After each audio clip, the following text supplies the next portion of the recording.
সৃষ্টিকর্তার রূপ কেমন? সৃষ্টিকর্তা যিনি, তার রূপ কেমন, এ বিষয় নিয়ে আলোচনা করব। এখানে অসংখ্য ধর্মের কথা থাকবে। 1 নম্বরে সনাতন ধর্মের কথা থাকবে, 2 নম্বরে ইসলাম ধর্মের কথা থাকবে, 3 নম্বরে ইহুদি ধর্মের কথা থাকবে, 4 নম্বরে খ্রিস্টান ধর্মের কথা থাকবে, 5 নম্বরে বৌদ্ধ ধর্মের কথা থাকবে, 6 নম্বরে গিলগামেশের মহাকাব্যর কথা থাকবে, 7 নম্বরে মিশরীয় ধর্মের কথা থাকবে, 8 নম্বরে গ্রিক ধর্মের কথা থাকবে, 9 নম্বরে রোমান ধর্মের কথা থাকবে, 10 নম্বরে জেন্দাবেস তাবের কথা থাকবে, 11 নম্বরে ফান ধর্ম, 12 নম্বরে ডগন ধর্ম, 13 নম্বরে জুলু ধর্ম, আর 14 নম্বরে তাও ধর্ম, 15 নম্বরে সিন্ধু ধর্ম, 16 নম্বরে কনফুসিয়াস ধর্ম, আরও মোটামুটি 15-20টা 25টা, যাই হোক, ধর্মে সৃষ্টিকর্তার রূপ কেমন সেটি নিয়ে আলোচনা করব। চলেন শুরু করি। বিসমিল্লাহির রহমানির রহিম।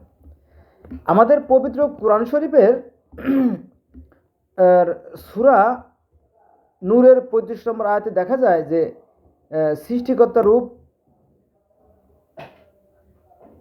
জ্যোতির ন্যায়। সেটা হচ্ছে যে আল্লাহ আকাশ ও পৃথিবীর জ্যোতি।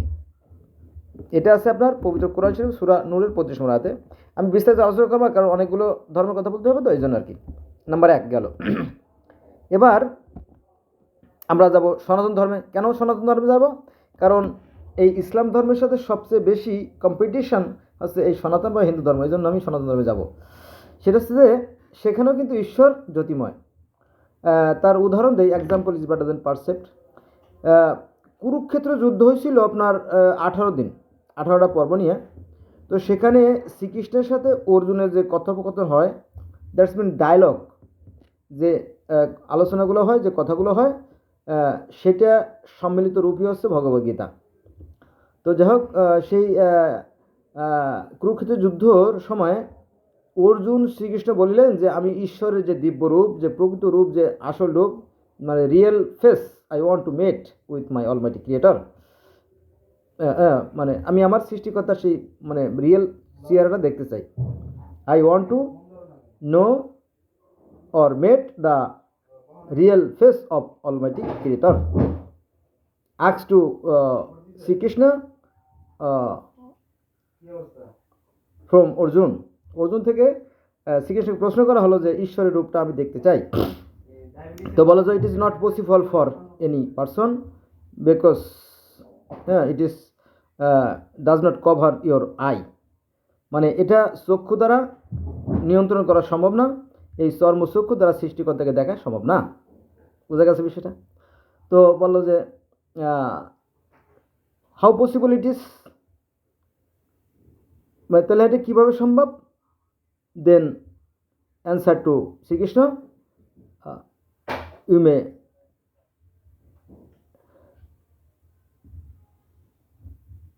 Follow your mind. তুমি তোমার মন দিয়ে লক্ষ্য করো বা জ্ঞান দ্বারা উপলব্ধি করার চেষ্টা করো। তো সেখানে দেখা গেল যে সহস্র সূর্যের ন্যায়, সেখানে বলা হয়েছে যে সহস্র সূর্যের ন্যায়।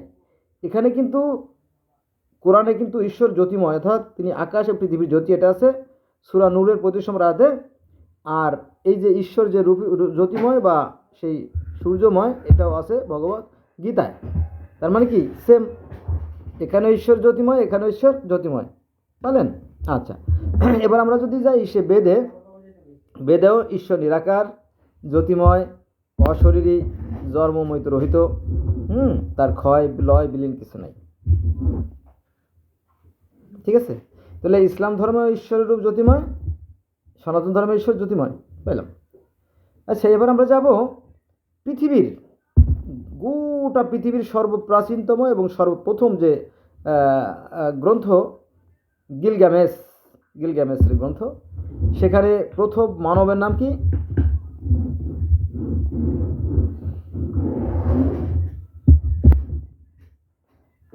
যাক, সেখানে প্রথম মানবের কথা, সরি, আমরা সৃষ্টিকর্তার রূপ নিয়ে আলোচনা করব, সেখানে যাব না। সেখানে স্বর্গ, মর্ত্য, পৃথিবী সব কিছুর যিনি প্রতিষ্ঠাতা, তার নাম হচ্ছে আনু। তিনিও জ্যোতিময়, অদৃশ্য। তাহলে আমরা পেলাম সেখানেও জ্যোতিময়। এবার আমরা চলে যাব মিশরীয় ধর্মে। মিশরীয় ধর্ম সম্বন্ধে আমাদের আলেমুলারা 100% মিথ্যে কথা বলে, যে তাদের কোনো ধর্ম ছিল না, তারা কোনো ধর্ম পালন করতো না, তারা ছিল খুব দাম্ভিক, তারা নিজেদেরকে ঈশ্বর দাবি করতো। মিথ্যে কথা। মানুষ আবার কি করে ঈশ্বর হয়? মাটির মানুষ 2 দিন বাঁচে তো 3 দিনের দিনে মারা যায়, তাই না? মানুষের পক্ষে ঈশ্বর দাবি করা কখনোই সমীচীন নয়, এবং সেটা যুক্তিসঙ্গত নয়, এবং সেটা বাস্তবেও না। এটা হচ্ছে একটা অন্যের নামে একটা বদনাম করা, কেলেঙ্কারি করা। কারণ হচ্ছে যে এই যে মিশরীয় ফারাও রাজা ছিল, তারা ছিল শত শত শত শত রাজা। কারণ এই মিশরে 12টার মতো প্রদেশ ছিল। তো 12টার প্রদেশে প্রায় 300-400-র মতো মানে রাজা ছিল, কিন্তু একজন ফিরাউনের কথা বলে। একজনের ফিরাউনের কথা সঠিক না, এটাও মিথ্যা। তাদের ধর্ম ছিল না, এটাও মিথ্যা। এবং তারা নিজেদেরকে যে ঈশ্বর দাবি করতো, এটাও মিথ্যা। কারণ কি? তারা বলতো যে আমরা ঈশ্বর, কিন্তু আমাদের যিনি সৃষ্টি করছেন তিনি হচ্ছেন মহা ঈশ্বর, ঈশ্বরের পুত্র। কারণ তখন তো, তাই না, তাদেরকে সৃষ্টি করছে মাটি দিয়ে, সেই হিসেবে সেই সেন্সে মানে পিতা বলে আর কি। প্রকৃত অর্থে পিতা না, বা কারো গর্ভজাত বা কারো ঔরসজাত সন্তান তারা না। এই অর্থে তারা নিজেদেরকে ঈশ্বর দাবি করতো, এটা সত্য। তো এই ফারাও রাজারা 3,500 বছর রাজত্ব করছে, 3,500 বছর রাজত্ব করছে। আর তারা সেই অদৃশ্য যে সৃষ্টিকর্তা তাকে বলতো রা। রা রা রা রা মানে অদৃশ্যের যে দেবতা। দেখবেন আপনারা এসে যাবেন, মানে ওই মিশরীয় ধর্ম যদি দেখতে যান তাহলে দেখবেন যে উপরে একটা জ্যোতি, অতিকায় একটা জ্যোতি বা সূর্যের যে কিরণ, সেখানে তারা এভাবে প্রার্থনারত অবস্থায়, এর অনেক ছবি দেখবেন মিশরীয় ধর্মগুলো যদি আপনি দেখতে যান, তো সেখানে আর কি তারা সেই সূর্যের যে শক্তি তাকে তারা আরাধনা করত, প্রাকৃতিক কিছু শক্তিকে আরাধনা করত। আর সবচেয়ে বড় কথা কি, আমি যেহেতু মুসলমানের সন্তান, আমরা যেমন মসজিদে গিয়ে আরাধনা করি, তারাও সেই মসজিদে গিয়ে আরাধনা করত। তবে তাদের ভাষায় এই মসজিদকে বলা হতো জিগরাত। কি বলতো? জিগরাত। কেউ বলে আপনার মন্দির, কেউ বলে মসজিদ, কেউ বলে গির্জা, কেউ বলে প্যাগোডা, কেউ বলে দুর্গ, কেউ বলে ইবাদতখানা। এরকম তো এক এক ধর্মের মানুষেরা তাদের ভাষায়, তাদের নিয়মে, তাদের পদ্ধতিতে তারা কি করে, কথা বলে, তাই না? এইটা আর কি বিষয়। কিন্তু প্রকৃত অর্থ হচ্ছে যে সেখানে ঈশ্বর জ্যোতিময় ছিল, অদৃশ্য ছিল, নিরাকার ছিল। এবং সেখানে আদমের মতোই, আদম হাওয়াকে সৃষ্টি করার মতোই প্রথম 2জন মানুষকে সৃষ্টি করে, প্রথম মানব শিশু এবং প্রথম মানব দেবনাথ। সব ধর্মে এরমতে আছে, এটা আমি অন্যদিন আলোচনা করব। তাহলে আমরা দেখলাম যে ইসলাম ধর্মে ঈশ্বর জ্যোতিময়, তারপরে গিলগামেশের মহাকাব্য ঈশ্বর জ্যোতিময়, আর এই মিশরীয় ধর্মে ঈশ্বর জ্যোতিময়। এবং তারা প্রার্থনা করত। তারা যদি নিজেরাই ঈশ্বর হবে তাহলে প্রার্থনা তো প্রয়োজন ছিল না, তাই না? এরকম থেকে। আর এই যে অনেক অনেক যে ফারাও রাজা ছিল, তাদের মতো বিখ্যাত কয়েকজন নাম ছিল। তারা হচ্ছে তোতেন খোমেন, আখেন আতেন এবং হুকু হুকু।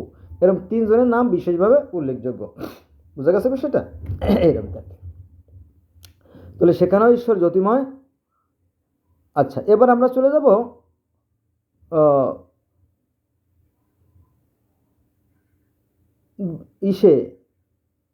গ্রিক ধর্মে এবং রোমান ধর্মে।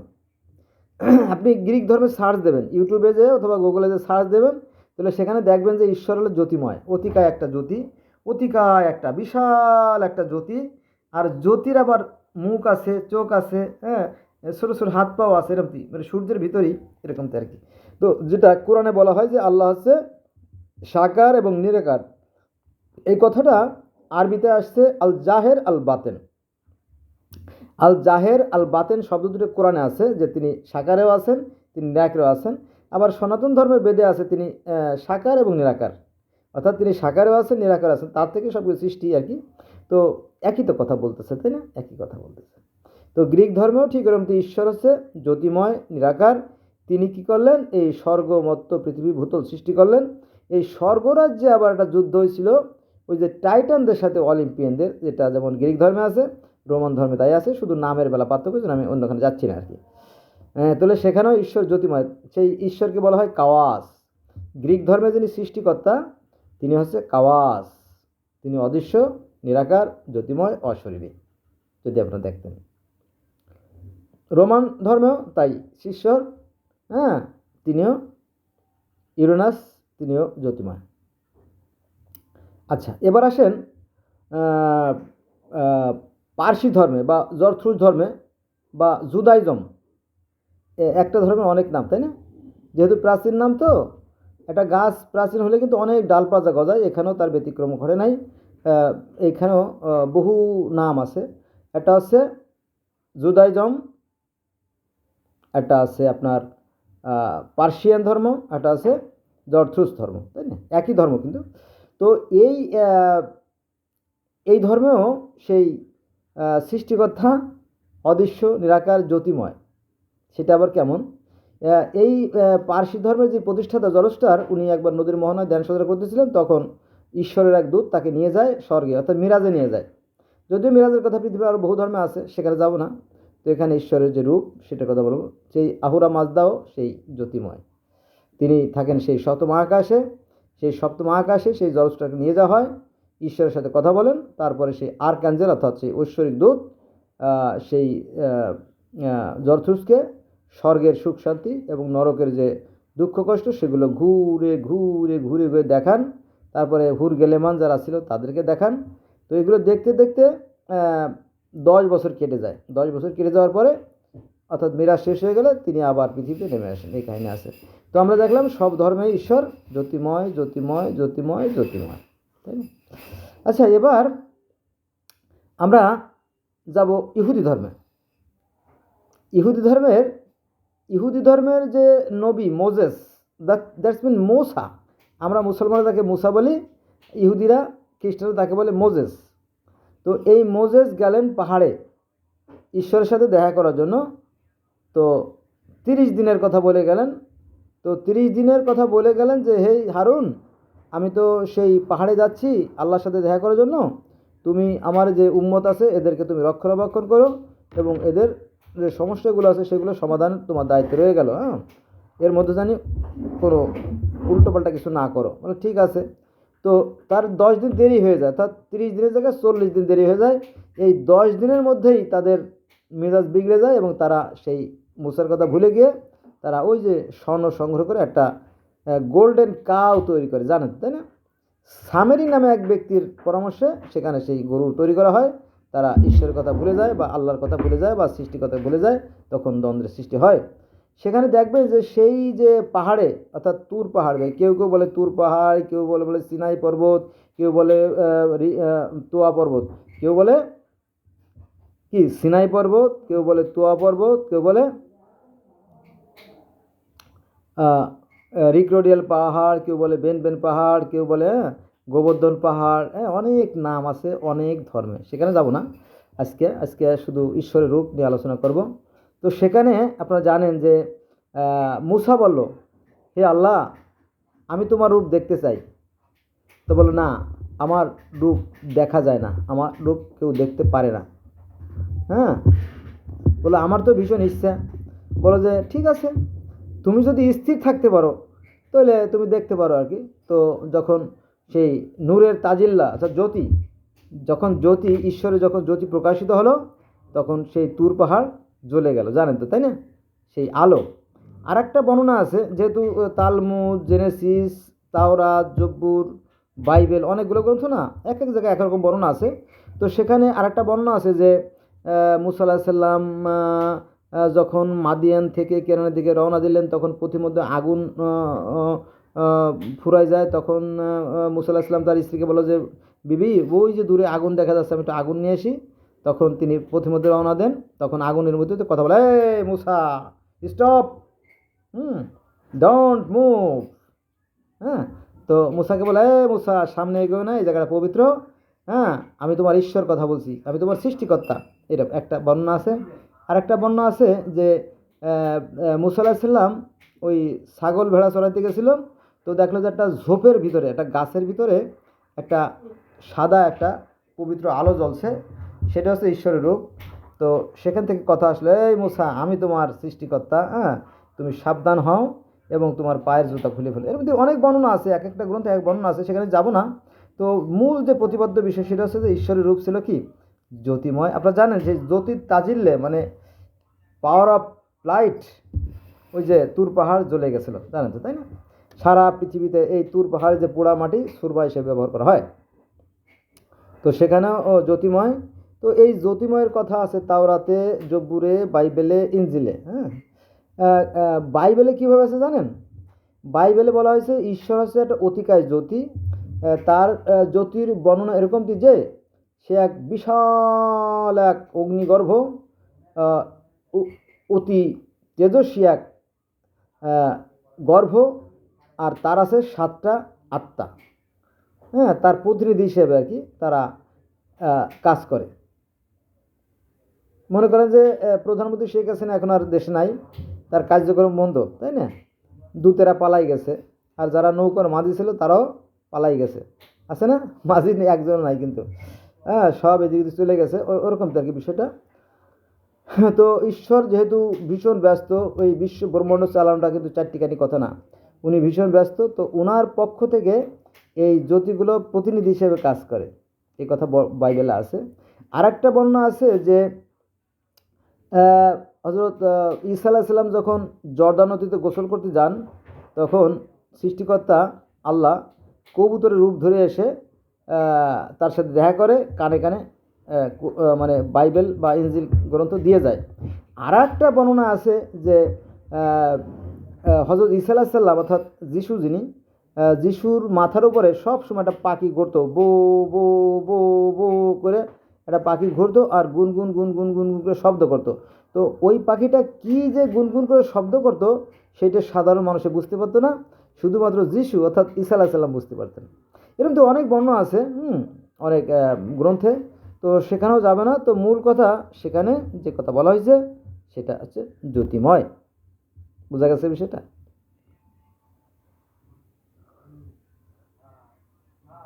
তাহলে আমরা কয়টা গ্রন্থ পাইলাম?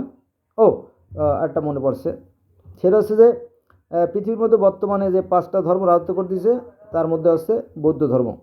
হ্যাঁ, বৌদ্ধ ধর্মের যে প্রতিষ্ঠাতা, যে প্রবর্তক যিনি, গৌতম বুদ্ধ অর্থাৎ সিদ্ধার্থ, যাকে বলে সিদ্ধার্থ, তিনিও কিন্তু স্বর্গে গিয়েছিলেন। আপনারা যাবেন, ওই গুগলে যাবেন, অথবা আপনার গুগলে গেলেন, অথবা মনে করেন ইউটিউবে গেলেন, তারপরে সার্চ দেবেন যে গৌতম বুদ্ধের স্বর্গে আহরণ। গৌতম বুদ্ধের স্বর্গে আহরণ যে সার্চ দিলে দেখবেন যে গৌতম বুদ্ধ কী করতে জানেন? এইভাবে মানে ওনার যে অনুসারী যারা, ওরা সবাই দাঁড়ায় আছে, ওদের সামনে গৌতম বুদ্ধ এইভাবে আস্তে আস্তে সা সা সা করে আস্তে আস্তে আস্তে মহাশূন্যে উড়ে যাচ্ছে, এবং আস্তে আস্তে অদৃশ্য হয়ে গেল, স্বর্গেও চলে গেল। তিনি স্বর্গে কেন গেছিলেন জানেন? স্বর্গে গেছিলেন তার মাতা মহামায়া দেবীর সাথে দেখা করার জন্য। এই কথা আছে সনাতন বুদ্ধ ধর্মে আছে, যদি আপনারা দেখতেন। কিন্তু আমরা সাধারণত ধার্মিকতার অহংকার করে আমরা এগুলো দেখি না বা জানতে যাই না। হ্যাঁ, আমরা প্রত্যেকেই নিজের ধর্মকে বড় মনে করি। এই হলো সমস্যা, বোঝা গেছে? এই আর কি। তারপরে বাকি থাকলো কোনটা? ওই অনেকগুলো ধর্মের কথা বললাম না? অ্যাজটেক ধর্ম, মায়ান ধর্ম, ইনকা ধর্ম, তাও ধর্ম, সিন্তো ধর্ম, কনফুসিয়াস ধর্ম, তাই না? তারা বিশ্বাস করে আমরা এই প্রকৃতির সন্তান, আর এই প্রকৃতি যে সৃষ্টি করে তার একটা কেন্দ্রীয় শক্তি আছে। আবার সূর্য হচ্ছে প্রতিনিধি, কারণ আগুন ছাড়া কোনো কিছু সৃষ্টি হয় না। আগুন যেমন ধ্বংস করতে পারে, আবার সৃষ্টি করতে পারে। সমস্ত সৃষ্টির মূলে আগুন, যদি আপনারা অ্যানালাইসিস করেন অর্থাৎ বিশ্লেষণ করেন, ব্যাখ্যা করেন, তাহলে এই সৃষ্টির মূলে এই আগুন, আবার ধ্বংসের মূলেও এই আগুন। বুঝা গেছে? তো একটা কথা বলি, সেটা হচ্ছে যে এই যে ফার্ন ধর্ম, ফান ফয়াকারে ফা আর 9 রেফ, ফান ধর্ম, তারপরে ডগন ধর্ম, জুলু ধর্ম, হ্যাঁ, এমনি আরও ধর্ম আছে, যেমন ব্যাবিলনীয় ধর্ম, মিশরীয় ধর্ম। হ্যাঁ, এগুলো সবই একই কথা বলে। তাদেরও একজন অদৃশ্য ঈশ্বর আছেন, তিনি ঊর্ধ্ব আকাশে থাকেন, নক্ষত্র তুল্য, এবং ওই একজনকে আপনার পাঠাই দেওয়া হয় সেই ঈশ্বরের সাথে দেখা করার জন্য 3-4 মাসের খাবার দিয়ে সেই সূর্য পাহাড়ের উপরে বসে বসে সেই তারার সাথে, সাইরাস তারার সাথে কথা বলে 3 মাস ধরে, 3 মাস 4 মাস ধরে কথা বলে। এই পদ্ধতি আপনার ফান ধর্ম, ডগন ধর্ম এইসব জায়গায় এটা পালন করা হয়। অনেকে জানে না, আর কেউ জানলে তো ভালো। তো তারা সেই সাইরাস তারার সাথে কথা বলে, কথা বলার পরে তারা পৃথিবীতে নেমে আসে। নেমে আসার পরে সাধারণ মানুষের আছে তাদের সাথে কথা বলে, কি কথা কি কথা কি কথা। আবার আরও কিছু ধর্ম আছে, তারা ঈশ্বরকে হাজির করে। আমরা তো মহাশূন্যে যে আল্লাহর সাথে দেখা করি, কেউ কেউ আবার কেউ আছে ঈশ্বরকে হাজির করে। সেই ধর্মটার নামটা আমার মনে নাই। তবে ওরা কী করে জানেন, ওরা ওই যে আমাদের দেশেও হয় জিকির আজগার করে করে আল্লাহকে হাজির করে। সেটা হচ্ছে আল্লাহু আল্লাহু আল্লাহু আল্লাহু আল্লাহু করতে করতে করতে করতে করতে করতে এক পর্যায়ে মানুষটা 1 ঘন্টা 2 ঘন্টা 3 ঘন্টা 4 ঘন্টা 5 ঘন্টা যা করতে করতে করতে একসময় অজ্ঞান হয়ে পড়ে যায়। পরে তারপর ভার আসে, তখন যারা সাধারণ মানুষ তারা তার সাথে কথা বলে যে আমার ছেলেটা তো খুঁজে পাচ্ছি না। তখন সে বলে যে তোর ছেলে ফিরে আসবে, যা একটা খাসি বা একটা গরু মেনে দিস। বা আমার বাচ্চাটা দিয়ে অসুস্থ, যা যা তুই 505 টাকা চারে না দান করে দিস এই মাজারে, ওই যে ওনার ভান্ডে আর কি। তো তোর বাচ্চা সুস্থ হয়ে যাবে এরকম কি। অনেক এই ধর্মটার নামটা আমার মনে আসতেছে না। যাক, এরকম কি কাহিনী আছে। তারা অলরেডি সৃষ্টিকর্তাকে নামায় নিয়ে এসে এই স্থলে, বুঝছেন, এরকম পাওয়ার তাদের। যেমন আমাদের ইসলাম ধর্মে আছে এই যে আপনার জাদু মন্ত্রটা আছে না, অসাধ্যকে সাধন করে। আবার হিন্দুরা দেখবেন কালীর সাধন করে, কালীর সাধন করেও তারা কিন্তু অসাধ্যকে সাধন করে, এরকম তো বিষয়টা আর কি। তো ওখানেও নামটা আমার মনে আসতেছে না, কারণ আমি তো মুখস্থ বলতেছি হুট করে, আমার নোটও এখন নাই। এই হলো বিষয়। তো আবার বিজ্ঞানীরা তো হাতে গোনা কিছু মানুষ। তো বিজ্ঞানীরা বলে যে এই যে বিশ্ব ব্রহ্মাণ্ড সুশৃঙ্খল ও সুনিয়ন্ত্রিতভাবে পরিচালিত হচ্ছে, নিঃসন্দেহে এর পিছনে শক্তি আছে। সেই শক্তিকে পৃথিবীর বিভিন্ন মানুষ বিভিন্ন নামে ডাকে। এখন আমার ব্যাখ্যা হচ্ছে কি, যে দেখেন যে এই যে সূর্য যখন বাতাস প্রবাহিত করে, এই বাতাস থেকে প্রাণের সৃষ্টি হয়, এটাও একটা শক্তি। আবার সূর্যের যে তাপ দিয়ে বিদ্যুৎ উৎপন্ন করে, এটাও একটা শক্তি। সূর্যের যে কারণে যে পানি হয়, পানি থেকে যে স্রোত হয়, স্রোতেও যে কারেন্ট তৈরি হয়, সেটা এক প্রকার শক্তি। আবার পদার্থকে ভাঙলেও এক প্রকার শক্তি হয়। অতএব আমরা সবাই শক্তি দ্বারা নিয়ন্ত্রিত, আর সৃষ্টিকর্তা আমাদেরকে ঘিরে আছেন শক্তিরূপে। অতএব আমরা সৃষ্টিকর্তার থেকে দূরেও নই, আমরা সৃষ্টিকর্তার ভিতরে আছি, আর সৃষ্টিকর্তা আমাদের ভিতরে আছে। বুঝা গেছে? তাই আমার অনুরোধ, please let's go from today, we shall never call for the religion, it is অ্যাভভ all my request. যারা আমার ভিডিও দেখছেন সে সমস্ত ভাইদের আমি অনুরোধ করব যে প্লিজ চলেন, আমরা আর ধর্ম নিয়ে বাড়াবাড়ি করবো না। আমরা পৃথিবীর প্রত্যেকটা মানুষ, অর্থাৎ বর্তমানে 800 কোটি প্লাস যারা আছে, আমরা সবাই একই স্রষ্টার সৃষ্টি, একই আদমের সন্তান। আমাদের প্রত্যেকটা মানুষের ধর্ম একটাই, আর তা হলো পৃথিবীর প্রত্যেকটা মানুষ সুখে আসে, দেখে কাঁদে, শীতে কাঁপে, প্রত্যেকের আবেগ অনুভূতি এক। আর অনেক ধর্মের কথা বলা যেতে পারে, এদিকে অলরেডি 23-24 মিনিট হয়ে গেছে আর কি। ভিডিও বড় হয়ে গেলে আবার আপলোড হতে চায় না, এই জন্য আমি সংক্ষিপ্ত করলাম। আপনারা আমার সাথে থাকবেন। আমি অ্যারাউন্ড দ্য ওয়ার্ল্ড, পৃথিবীর অসংখ্য ধর্মের একজন ছাত্র। এটা আমার দীর্ঘদিনের সাধনার পরিশ্রম, এটা আমি আপনাদের জন্য উৎসর্গ করবো। আমার আপনাদের শুধু দোয়া করবেন। তো বন্ধুরা, আজকে এর মতোই, আল্লাহ হাফেজ।